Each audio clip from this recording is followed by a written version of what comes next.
Constant. À l'Elysée, Emmanuel Macron reçoit Ahmad al-Shara, président syrien par intérim et, faut-il le rappeler, ancien djihadiste, fondateur du front Al-Nosra, du front HTS qui a conduit la guerre civile en Syrie. Jacques Serret est à l'Elysée pour suivre cet entretien. Bonsoir Jacques.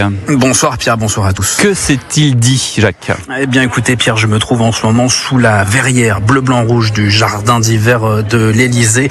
L'entretien entre les deux hommes est toujours en cours. La conférence de presse d'Emmanuel Macron et d'Ahmed al-Shara devrait commencer dans quelques minutes. Le drapeau syrien est installé ici derrière le pupitre de cet ancien djihadiste aux côtés du drapeau tricolore et du drapeau européen. Emmanuel Macron est en train de redire, selon l'Elysée, le soutien de la France à la construction d'une nouvelle Syrie, une Syrie libre, stable, souveraine et respectueuse de toutes les composantes de la société. Il est en train également de rappeler à son homologue, le président intérimaire syrien, les exigences de la France vis-à-vis de son gouvernement, au premier rang desquels la stabilisation de la région et notamment du Liban, ainsi que la lutte contre le terrorisme. La lutte contre le terrorisme, une demande pour le moins étonnante, déroutante quand on connaît le passif du dirigeant syrien, et vous venez de le rappeler.